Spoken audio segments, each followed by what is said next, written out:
Hi there. So, if you're a 10th grader, watching this video is probably the best decision you could have made today. Why? Well, because it's that time of the year again when 18 lakh students just like yourself have to sit in for their 10th board exams. You guys are in the big leagues now, which is why you're going to need all the help you can get. And I have the perfect advice for you today. BYJU'S is proud to present to you our very own 30-day plan to ace your board exams. Yes, you heard that right. Just 30 days and you'll be all set to make mincemeat of your board exams. I know, you're probably thinking, how on earth can I cover a year's worth of portions in just 1 month?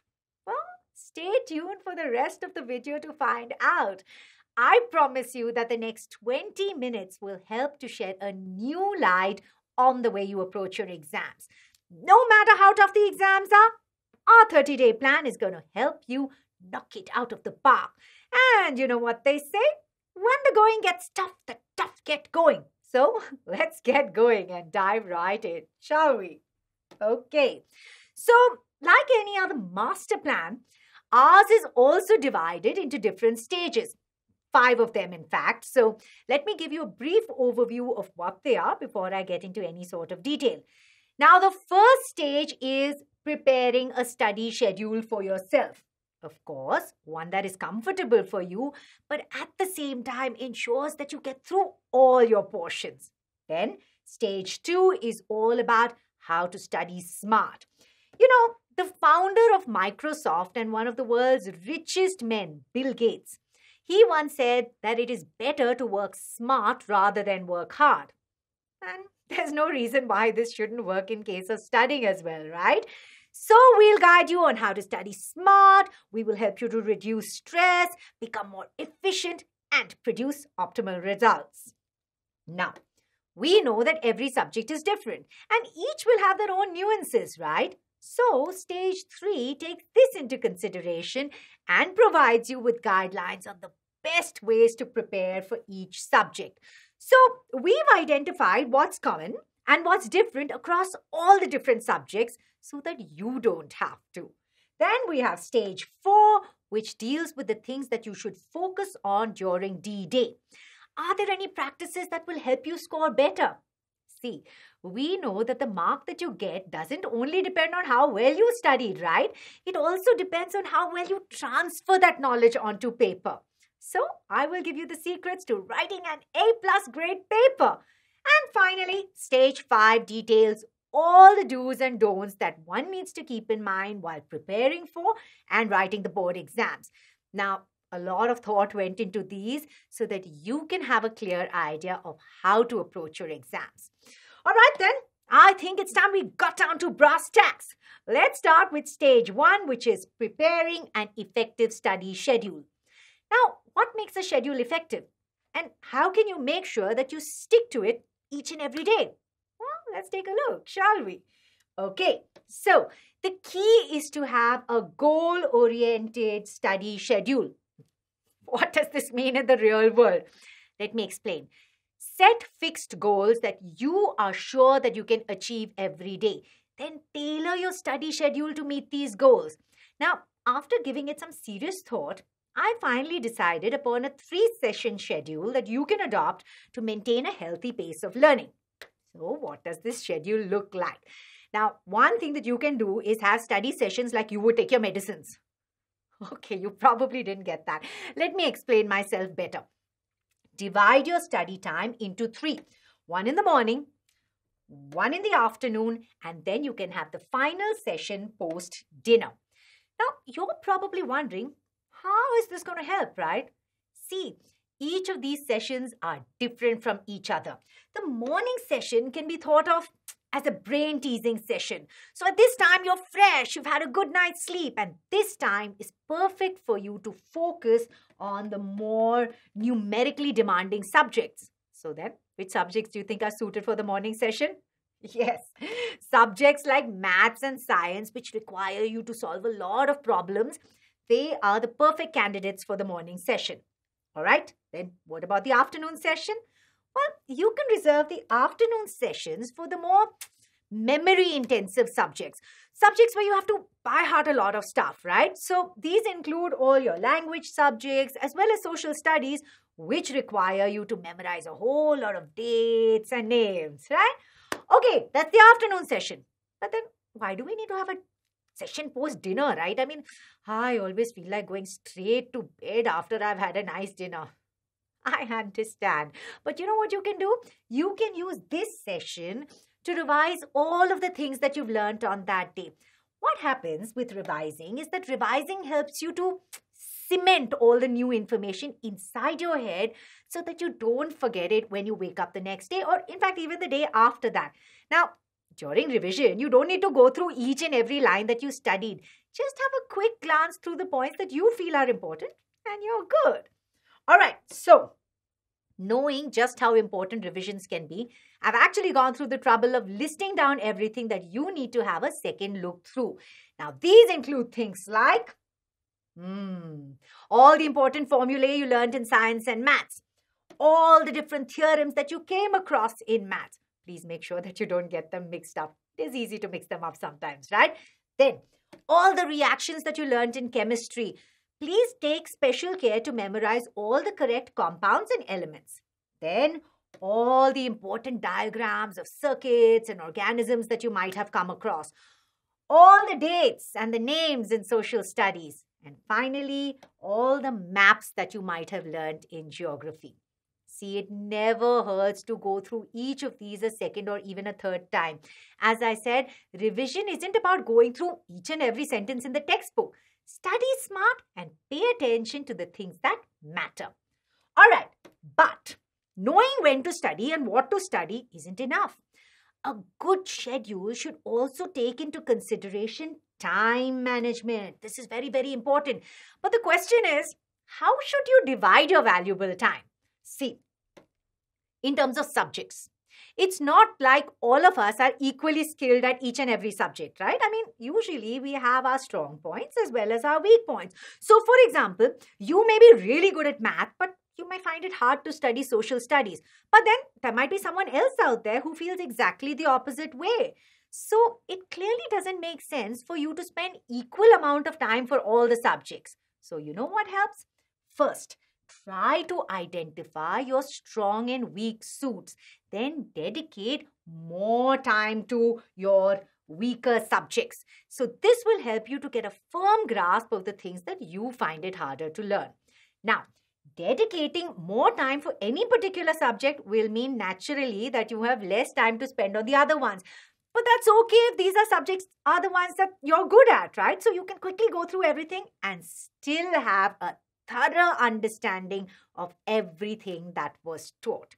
Now, the trick over here is to find a perfect balance between your strong and your weak points, or your strong and weak subjects. Don't spend so much time on your weaker subjects that you find yourself having little to no time for your stronger ones, right? So, a well-planned schedule with efficient time management can help you find the right balance. In fact, that is why it's so important to prepare a study schedule before you actually go wade into all the different portions, right? Okay, so that's all I have to offer for stage 1, but we've only just begun. Now, let us take a look at what stage 2 has to offer. So tell me, why do you think it's a good idea to study smart instead of studying hard? I mean, I'm sure that you've heard your parents and teachers saying hard work is the only path to success. And they'd actually be right, you know. But I'm here to tell you that there is more than one way to do it, especially when it comes to acing your exams. Are you intrigued? Okay, I won't keep you in the dark for any longer. Listen carefully to what I'm about to say. Tell me, have you ever heard of the great Richard Feynman? He's actually one of the greatest physicists to ever walk this earth. But more than that, he was a brilliant teacher. He developed what came to be known as the Feynman technique of learning. Have you ever heard of it? Okay, don't worry if you haven't, because I have summarized the entire thing into 3 simple steps to make things easier for you. Now, let's suppose that you want to learn something new. what is the best way to approach the subject? Well, it actually turns out that it's a simple 3-step process. So, step number 1 is choosing a topic. Write down everything that you currently know about that particular topic. When you come across new information, add it to your notes. Then, step 2. Now, this may sound a bit strange, but it's actually one of the most effective ways of learning, So, after you're done learning, try teaching everything that you've learned to a child. It need not even be a real child. I mean, it could be an imaginary child as well. Now, if you can do this, this means that you have a good grasp over everything that you've learned. But suppose while you're explaining it, you stumble across gaps in your knowledge. Jot these areas down so that you can refer back to them later on. And this way you can zero in on the concepts that you're not entirely sure about. Then, after you're done, hit the books again until you're sure about them. And you can relate them to the child without any hiccups. And that's it. You won't know just how effective Feynman's technique is until you actually give it a try for yourself. It works like a charm. I mean, I know I have tried it. You should try it too. And with that, we're done with stage 2. Hope you put Feynman's legacy to good use. But now it's time we moved on to stage 3, where we will be trying to identify the differences between all the subjects that you have to learn. Yes, we are at stage 3. Okay, so here we will be discussing certain guidelines that will help you breeze past all the different kinds of information that you are introduced to at this age. So let's get right into it. Why don't we start with the one and only mathematics? This is way different from anything you might be learning at the moment. So I think it's a good idea to have a solid approach to learning the subject.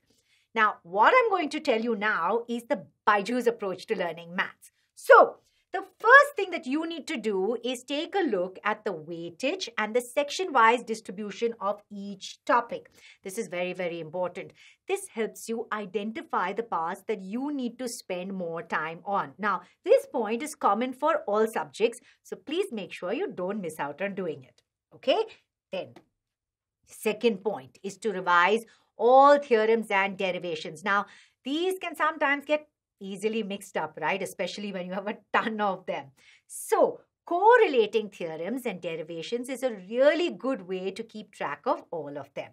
And while you're revising, please make sure that you go through all the formulae and the identities as well. Mathematics is full of them. So, it's always advisable to keep a separate sheet for all these formulae and identities. Okay, now tell me, what is another characteristic of mathematics? Yes, it has a wide range of standard values like the trigonometric ratios and such. So please make sure that you revise these as well. Now, another thing that is actually common for all the subjects is to have a go through the previous year's question papers. Okay, this is very, very important because this will help you understand what kind of questions are normally asked and how each part is segregated. And that's enough about mathematics for the time being. Why don't we move on to science? Now, tell me, what do you need to keep in mind while learning science?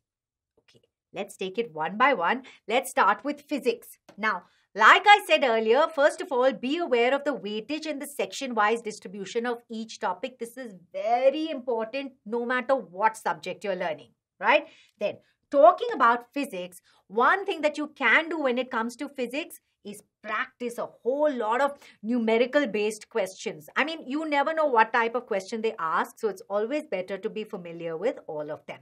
And since we're talking about physics, I can't urge you enough to practice drawing those ray diagrams. I mean, you never know where you might be dealing with one of those, so it's always better to practice drawing a lot of them.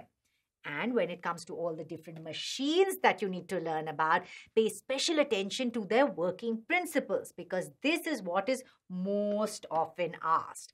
And like with mathematics, please make sure that you refer to the previous year's question papers as well. All right, let us next move on to chemistry. Now, like I said before, it is always a good idea to have a knowledge about the weightage and the section-wise distribution of each of the topics. This is very, very important no matter what you're studying. All right. Now, talking about chemistry, one thing you have to pay extra attention to in chemistry is balancing all the chemical equations. And there are a lot of them, right? Now, 10th grade chemistry we know is mostly based on carbon, right? So focus more on carbon compounds and their nomenclature containing the functional groups. All right. Next point is to make sure that you prepare notes for all the reactions involving conversion compounds. And finally, understand and memorize the modern periodic table with the electronic configuration of the first 20 elements. We know this is very, very important. Do all this and you'll be set for chemistry as well. Now, what's left? Yes, biology. Absolutely right. Okay, so coming to biology, we first have our usual stuff, which is what? Proper knowledge about the weightage and the section-wide distribution. Please always do this. Now, in biology, please keep a track of all the functions performed by the body parts such as the brain, the heart, and so on. Right? Next, please revise Mendel's experiments and understand the traits inheritance in detail. Now, biology we know involves a lot of sketching, right? So make sure that you practice drawing all the diagrams along with the right labels. This is very important. And like always, please make sure that you refer to the previous year's question papers as well. All right, so we're done with science and math. What comes next? Language subjects, right? So let us see how we can prepare for these as well. Now, I don't even need to tell you about the first step because you guys are pros now. All right, let's move on. Now, when it comes to language subjects, make sure that you revise all the grammatical rules. Also, please try practicing a ton of grammar questions. These are very important. Also, you should definitely know the formats for essay and letter writing like the back of your hand. Okay, also, practicing the descriptive textbook questions is always a good idea. You never know, but sometimes the exact same questions could be asked in the exam as well. So make sure you do this. And like always, please make sure that you refer to the previous year's question papers to get a rough idea about how the exam is going to be. Next on our list is social studies. Now, this subject demands a lot of memorization, so please be sure that you're on your feet when you study for this. And when it comes to the guidelines, I'm just going to skip over the first point because you know this really, really well by now. All right, now social studies we know includes a lot of long answer type questions, right? So please make sure that you remember all these answers in the form of points. Write it down in points, in fact, because what this does is that it will help you to write down everything that matters. And this will help you to score maximum marks. Now, another thing that we can do when it comes to social science is design a chart for yourself with all the important dates. Make sure you flip through this often just to make sure that you're familiar with everything that it contains. And then we know, of course, that geography contains a lot of maps, right? So practice drawing out these maps whenever you can. In fact, these are exactly like diagrams, just with an added number of labels. And again, I don't need to tell you how important it is to refer to the previous year's question papers, right? Okay, so then that's all the subjects dealt with. But, there is one other thing I would recommend as a guideline. This applies for all the subjects that we've talked about. Please give yourself enough time to attend a considerable number of mock papers. This is very, very important. Why is this important?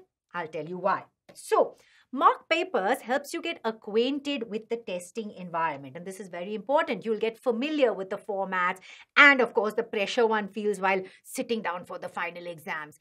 In fact, I feel like this is the perfect way to soften the blow of sitting down for your board exams. It helps you practice, right? Also, attending mock papers will help you formulate strategies for writing the real exam. Now, you remember that we spoke that time management was so important while preparing a study schedule. So, mock papers help you do the same thing while writing the exam so that you don't find yourself running out of time during the real thing. And finally, mock papers help you to avoid making the same mistakes over and over again. You can get a sense of where you're going wrong and you can work towards improving those specific areas. So, mock tests are really, really important. But wait a minute. Simply attempting mock papers isn't enough, you know. Please make sure that you properly analyze them as well. Now, you're probably wondering how this could help. Let me tell you how. First thing that you can do is check your score after writing the mock exam. So, some students, they simply fail to look up their scores and thus the analysis goes down the drain. So, always check your scores. Now, analyzing these papers also helps you to time your attempts and make sure that you finish the mock papers within the stipulated time. So when it's time for the real deal, you won't find yourself running out of time. I mean, believe me, there is nothing worse than not being able to write down the answers that you do really know, right? Okay, now next, try to figure out your performance in the major areas and also check which question took you the longest amount of time. So this will be a good second point to keep in mind. Also, you can try re-solving your test. Try solving the question paper once without any time constraints. See if you can understand how you have solved the paper in the first go and how you should have actually solved it. Identify the questions you missed out on and try to segregate your careless mistakes. So, re-solving your tests is very important. Then, check the solutions once again. This is where you finally look at the answer key, right? So, go through the problems that you could not solve and also check the ones that you could solve. Do the latter just for the sake of finding any hidden trick or tip that you could use during the real exam.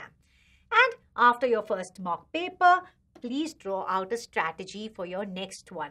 Give yourself a series of directives or instructions to follow in the next exam and see how it goes. Also, make sure that you attempt that mock paper. See, it doesn't matter how many you attempt. Do as many as you can so that no question can surprise you when it's time for that real exam. All right? So by now, you should have a good idea about the preparatory guidelines that we follow to ensure to ace the exams. But is there something that you can do while you're writing that final exam? Turns out there is. And this is what stage 4 details. So let's go find out what the next stage has in store for us. All right, now over the next couple of minutes, I will tell you a few zero-hour tactics that you can use to breeze through your exams. Studying for your exams is one thing, definitely, but it only really matters what you actually write down during those crucial 2 or 3 hours, right? So, what can you do to ensure that your paper is perfect? All right, let's imagine that you're in the exam hall. You see the question, but you just don't have enough time to write down everything that you know. Trust me, there's no worst feeling. Now, one thing that you can do to ensure this doesn't happen is write your answers point by point. Now, this not only helps you save time, but actually also makes things easier for the person who's grading your paper. Also, try underlining the important lines so that the examiner knows straight away that you know your stuff. All right? Now, you have heard how the first impression is always the best impression, right? So, just imagine how the person grading your paper would feel if he or she finds your paper full of scribbles and write-overs like this. Don't do this. Even if you make a mistake, use a whitener or just draw a simple line over the wrong words so that your paper does not look cluttered like this. You can actually make it easy for the examiner to grade your paper by keeping it neat like this, and this will ensure that they don't reduce any marks unnecessarily because they can't understand what's happening, right? But those are not the only 2 things that you can do during D-Day. There are a number of other things that you can do. What are they? Listen closely. Make sure that you put the first 15 minutes of your exam to good use. Go through all the questions in the paper and mark the ones that you're sure you can solve. Mark easy questions. Right? Next, prioritize your attempts, which means what? Attempt all the questions you marked in the first 15 minutes before you move on to the ones that you're not sure of. This simply means attempt easy ones first. Right. Now, also, keep in mind all the careless mistakes that you made while attempting the mock papers. Please make sure that you don't repeat these during the real exam. And in fact, this is why mock papers are so important. Then, when it comes to questions that you're not entirely sure of, try writing down all the steps that you are aware of. Each step will fetch you valuable marks, so each of these steps counts. And while doing all of this, please make sure that you keep an eye on the watch. I mean, don't spend an excessive amount of time on any single question. Whenever you feel like you've spent more than enough time on a question, move on to the next one. Otherwise, you'll find yourself not having time to attempt all the questions, which we don't want, right? Speaking of which, please do try and attempt all the questions in the question paper. See, in the board paper, every step fetches some marks. So, even if you don't know the entire process, so let's say that your answer is incorrect. Even in all these scenarios, if you have attempted the question, you will definitely get some marks for the working process. So, do that. And that's everything you can do while writing the actual exam. Also, please make sure that you're not under pressure and you approach the exam with a free and open mind. I mean, there's no point worrying over it once you're inside the exam hall, right? But then again, if you're an avid BYJU'S app user, you won't need to worry in the first place. You will be able to breeze past every question because we cover the A to Z of everything you guys need to learn. All right. Now it's time we moved on to the final stage. We need to understand the do's and don'ts while preparing for and attempting your board exams. So, during the next few minutes, I will explain to you the practices that you should adopt in order to make your life easier. I'll also fill you in on a couple of things you can avoid to make your life a little bit easier also. All right, shall we get into it then? Okay, now. First thing, do's. Take note of everything I'm about to say. Now, the first thing that you should do is make sure that you get enough sleep during the week of the exam. Very, very important. A rested mind is a good mind. Also, get some amount of physical exercise every day. You know what they say, right? A healthy body houses a healthy mind. Then please make sure that you do all your revisions properly because this is when you get to know both your strong and weak points. Also, very important, do not skimp out on your meals during exam time. Eat well because you're going to need all the energy you can get, right? Also, attempt as many mock papers as you can to get a feel of the testing environment. Also, please make sure that you take a healthy number of breaks in between all your study sessions. Study, but take breaks. And these are all the do's during the exam season. But you know, there are also a couple of things that you need to avoid doing as well. So let's find out what they are. First and foremost, never underestimate the subject or the question paper.